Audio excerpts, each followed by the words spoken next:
The story of General Shadrack Sibiya has once again shocked South Africans and stirred deep suspicion about what is really happening behind the scenes in government. According to recent reports, the suspended Deputy National Police Commissioner, General Shadrack Sibiya, was allegedly caught at OR Tambo International Airport attempting to flee the country. This comes at a time when multiple corruption allegations and internal investigations have been building around him, raising questions about whether his attempted escape was a desperate move to avoid prosecution, or part of a larger political cover-up. Yet, what's even more troubling is the eerie silence from official government sources. It seems as though the authorities are trying to keep this entire episode quiet, hiding crucial details from the public. Why would a senior police general, once trusted to uphold the law, be running from justice? And more importantly, what could the government be trying to hide? To understand the situation, we need to rewind a bit. Shadrack Sibiya has been a controversial figure in South African policing for years. His name first gained national attention during his time at the Hawks, when he was implicated in the illegal rendition of Zimbabwean suspects, a case that damaged his reputation but didn't end his career. Despite that scandal, he managed to rise again within the police service, eventually becoming the Deputy National Commissioner in charge of crime detection. In that role, Sibiya was supposed to be one of the key figures cleaning up the force and restoring credibility. But instead, he found himself surrounded by fresh allegations of corruption, misuse of power, and ties to criminal networks. Earlier this year, he was placed on suspension pending an internal investigation. Officially, the suspension was said to be precautionary, but insiders claimed it was connected to a growing number of corruption complaints and whistleblower reports. Some of these allegations include accusations of extortion, bribery, and interference with criminal cases.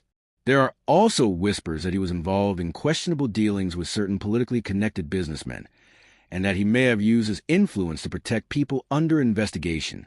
None of this has been proven in court, but the pattern of secrecy and delay from both the police ministry and the presidency has made the public suspicious. Now, the airport incident changes everything. Reports say Sibiya was stopped at OR Tambo with a large sum of foreign currency and a passport that had already been flagged. Security sources claim he was attempting to board a flight out of the country, possibly heading toward Dubai or Kenya. His lawyers insist that he wasn't fleeing, but rather traveling for personal reasons. However, given the timing and the fact that he was suspended and under investigation, the public isn't buying that explanation.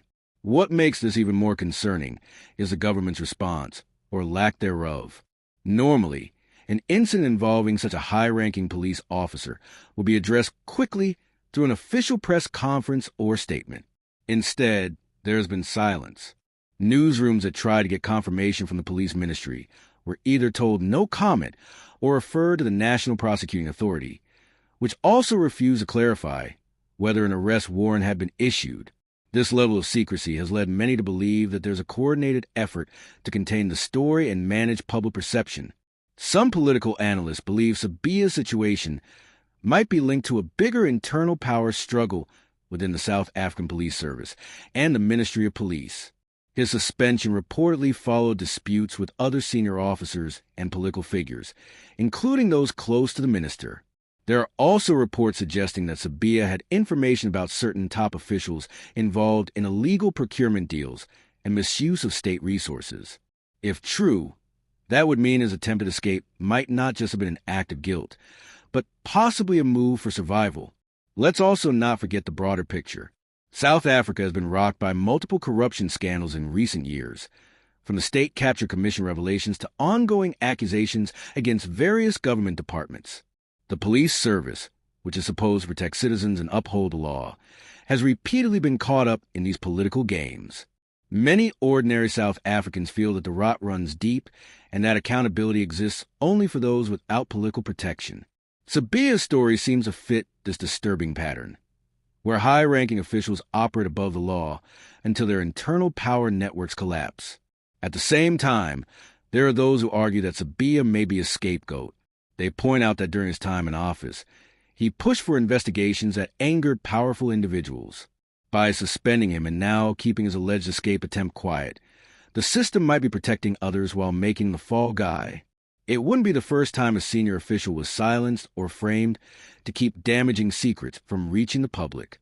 Regardless of which version is true, what's undeniable is the growing mistrust between South Africans and their government. The lack of transparency surrounding this case undermines the public's faith in law enforcement. People want answers. Why was the Deputy National Commissioner suspended in the first place? What was the outcome of that investigation? And why did he allegedly try to leave the country before the matter was concluded? Until these questions are answered openly, speculation will continue to grow. There's also a sense that the story of Shadrack Sibiya could have serious ripple effects for others within the system. If he starts talking, or if more details leak, it could expose more than just individual corruption.